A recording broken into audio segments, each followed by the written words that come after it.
좀 어두운 관점에서 설명하자면 세상은 전쟁터라고 할 수가 있겠어요. 지금 전쟁터 같은 가정을 통과하고 계신 분도 계실 거고, 어떤 분은 마음이 전쟁터 같을지도 모르겠습니다. 전쟁의 본질은 사실 하나님의 세계에 사단이 싸움을 걸어오는 거죠. 그리고 무너진 질서를 살리는 유일한 길이 사랑과 질서라는 것을 아시죠? 실제로 여러분, 우리가 알듯이 거의 모든 세계의 권력은 의심과 두려움으로 돌아가요. 그래서 오직 사랑으로만 사랑을 창조할 수 있고, 오직 신뢰로만 신뢰가 돌아가게 할 수 있는 거죠. 그래서 십자가가 필요했던 거죠. 여러분, 교회가 탄생했습니다. 의심과 두려움으로 가득한 세상에 이 땅에서 이 질서로 살아갈 수 있다는 것을 보여주고, 세상에 살 길이라는 것을 알려주기 위해서 선택된 이 땅의 공동체라고 할 수가 있겠죠. 그런데 이걸 이제 무너뜨리는 위기가 많이 있죠. 하나는 외부에서 오고, 다른 건 내부에서 오죠. 외부에서 오는 건 두려움이고, 내부에서 일어나는 것은 의심이죠. 하지만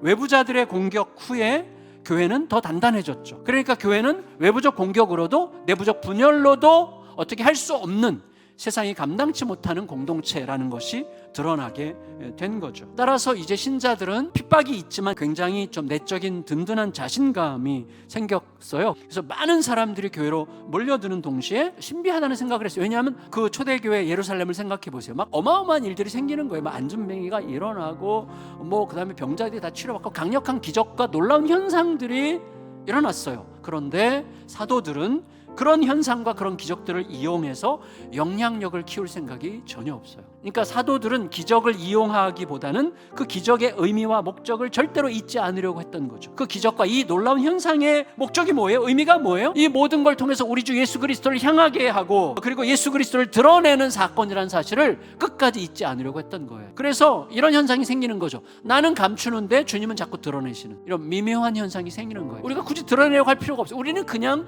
말씀을 따라 살 뿐이에요. 그런데 주님이 드러내시는 거죠. 그 결과 군중들 사이에서는 교회에 대한 아주 묘한 두려움과 한편으로는 경외감이 일어났어요. 그 사랑과 질서 안에서 계속 치유되고 회복되는 아주 독특하고 놀라운 공동체가 그리스도 안에서 형성이 되는 거죠. 권력자들은 너무너무 쉽게 먹히던 자기들의 권력이 어느 순간 바람 잡는 헛수고에 불과할 수 있다는 사실을 발견하고 굉장히 당황합니다. 그래서 이들을 감옥에 가뒀는데 어떻게 됩니까?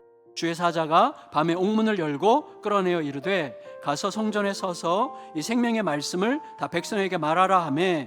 그러니까 사실은 여러분, 흥미롭게도 권력자들은 백성들을 무척 두려워하고, 권력자들에게 잡혀가는 사도들은 권력자들이 두려워하고 있는 백성들을 가르치고 있어요. 그게 이제 교회가 있어야 될 자리라고 할 수가 있겠죠. 이제 예수님을 심판했던 그 자리가 다시 펼쳐지죠. 대제사장의 자리죠. 이제는 예수님의 자리에 자기가 딱 서 있습니다. 몸은 이리저리 막 끌려다니는 중이지만 그 영혼은 사랑과 신뢰로 충만하여 지극히 자유로운 피고인이 된 거죠. 베드로와 사도들이 대답하여 이르되, 사람보다 하나님께 순종하는 것이 마땅하니라.